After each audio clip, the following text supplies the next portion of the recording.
Welcome to my presentation titled An Introduction to Pharmacare, Drug Prescribing, and Working with Pharmacists in BC. My name is Tony Seat, and I'm a registered pharmacist and a full-time faculty member at the University of British Columbia, Faculty of Pharmaceutical Sciences. For my disclosure statement, I'm an associate professor of teaching. I teach pharmacy practice in the Intro to Practice PharmD program at the UBC Faculty of Pharmaceutical Sciences, Vancouver Point Grey campus. I also work part-time as a community pharmacist at a Shoppers Drug Mart in Richmond. So these are the learning objectives for my session: to describe the role of the pharmacist in the Canadian healthcare system and the importance of interprofessional collaboration, to discuss the key findings and trends for drug spending in British Columbia and Canada, to briefly describe the types of BC Pharmacare plans, the special authority process, and how to use PharmaNet to practice safe prescribing,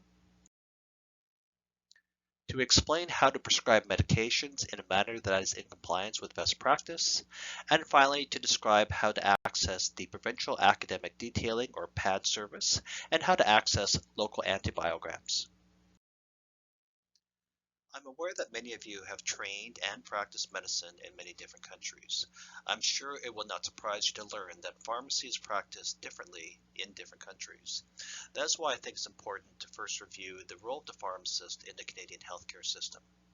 As I mentioned, I teach at the Faculty of Pharmaceutical Sciences at UBC, and we currently have a 2+4 Intro to Practice PharmD program. This means that students complete 2 years of undergraduate studies before applying to our 4-year program, and when they graduate, they will have a doctorate in pharmacy. Part of our training of pharmacy students includes teaching them the pharmaceutical sciences. This is a list of what most pharmacy schools would agree are the basic pharmaceutical sciences that every pharmacist needs to know. So first of all, there's pharmacology. Pharmacology is what does the drug do to the body. Next is medicinal chemistry. When you think about it, medicines or drugs are essentially chemicals, so a pharmacist has to have a basic understanding of medicinal chemistry. Next is pharmacogenomics. This is a new and emerging field and explores how a person's genetic makeup can affect the effectiveness and safety of certain medications. Next is therapeutics. This is the treatment of diseases with medications. Next is pharmacokinetics. So pharmacology is what does the drug do to the body. Pharmacokinetics is what does the body do to the drug. And normally in pharmacokinetics, we use this acronym called ADME, A-D-M-E, which stands for drug absorption, distribution, metabolism, and excretion. And finally, there's pharmaceutics. Pharmaceutics is a science of dosage forms. As I'm sure you're aware, medications come in many shapes and forms, such as tablets, capsules, injections, suppositories, etc. We also teach our students pharmacy practice. This is something near and dear to my heart because this is what I teach in our program. So we teach our students about professionalism. We teach them about professional ethics. We teach them about the burden of responsibility of being a healthcare professional. We teach our students good communication skills, both verbal and nonverbal. We teach our students how to interview patients and how to provide counseling for both prescription and non-prescription medications. We teach our students how to solve drug therapy problems. We call these DTPs. We tell our students that whenever you receive a prescription, always consider NESA, N-E-S-A. Consider whether the medication is necessary, consider effectiveness, consider safety, and also consider adherence as well. We teach our students to document using a pharmacy care plan, and we do still teach our students how to dispense and to compound medications. One significant part of our Intro to Practice PharmD program is to teach our students clinical skills, such as how to interpret lab values. We also teach our students physical assessment. So for example, in first year, which is the year that I teach primarily, we teach our students how to measure vital signs, how to measure heart rate, respiration rate, blood pressure, temperature. We teach our students how to appraise evidence to make the best decisions for their patients. We also teach them how to administer injections. So currently, this is a course that all our students take during their third year of study. The administration of injections is a significant part of community pharmacy practice. We also teach our students how to collaborate with other healthcare professionals, and to facilitate that collaboration, we teach our students how to document using a SOAP note. So what does a Canadian pharmacist do? We assess and optimize a patient's medication therapy to ensure it's necessary, effective, and safe. We assess proper medication use and work to improve patients' adherence. Of course, we dispense and compound medications, and we also provide counseling to patients on medications. And part of our counseling includes legal requirements. This is an excerpt from the College of Pharmacists of BC's website, outlining the legal requirements when a pharmacist provides medication counseling. It says, your pharmacist will provide counseling on the medication and will confirm or explain who the medication is for, what the medication is for, the directions for proper use, common side effects or interactions, what to expect, and how to treat them if needed, how soon to expect the medication to work, what to do if a dose is missed, proper storage of the medication, and also to review prescription refill information. In addition to what I mentioned earlier, pharmacists also manage adverse effects. We provide health monitoring, we provide medication and disease management. Some pharmacists are specialized in, say, diabetes care or asthma care or geriatrics or even travel medicine. We also provide education to patients and other healthcare professionals. We administer vaccinations, and we can also adapt prescriptions. I just want to discuss prescription adaptation because there's often some confusion as to what this is and to make you aware of the limitations to what a pharmacist can adapt. So first of all, in British Columbia, pharmacists are permitted to change the dose, formulation, or regimen of a prescription to enhance patient outcomes. However, pharmacists are not permitted to change a dose or regimen of prescriptions that are prescribed for cancer, cardiovascular disease, asthma, seizures, or psychiatric conditions. However, we are permitted to complete missing information on a prescription if there is historical evidence. So for example, if a patient comes in with a prescription for Ramipril and for some reason there is no dose and the patient is not expecting a change in their medication, based on historical evidence, so based on their previous prescriptions, we can actually complete the missing information and fill in the dose.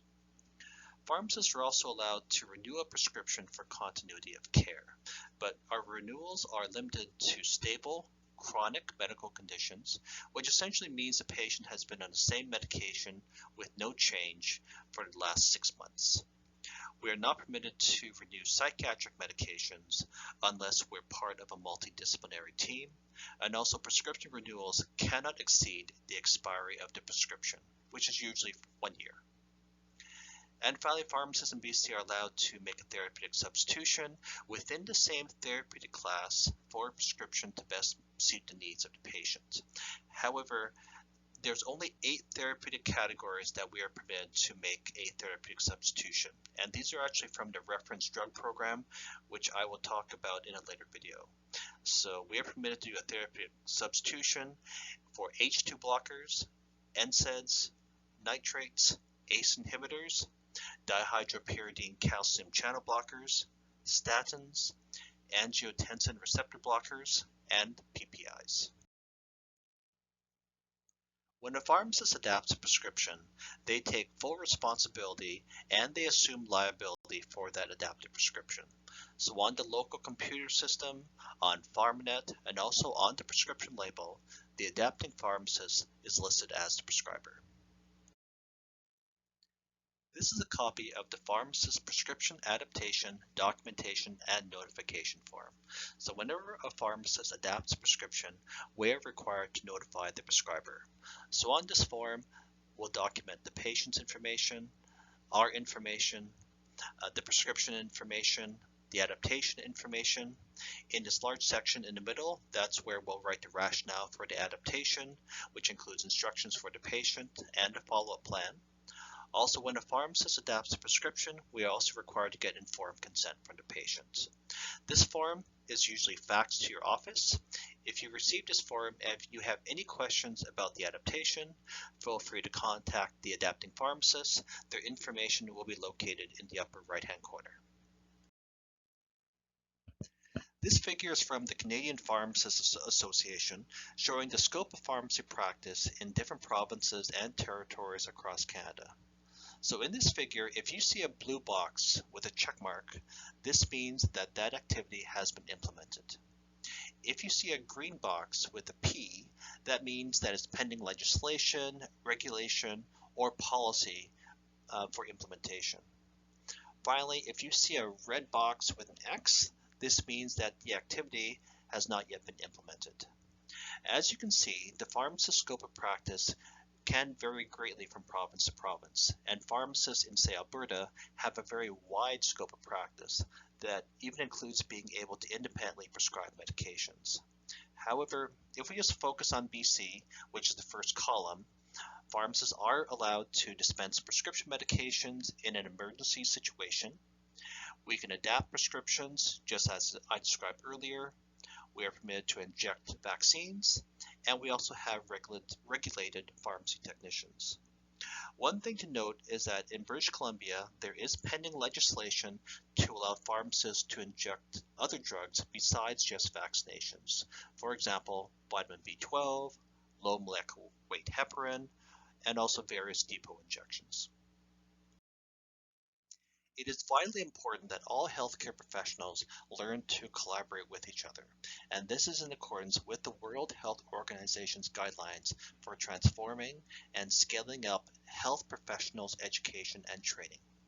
Recommendation 9 states, health professionals' education and training institutions should consider implementing interprofessional education, also called IPE, in both undergraduate and postgraduate programs.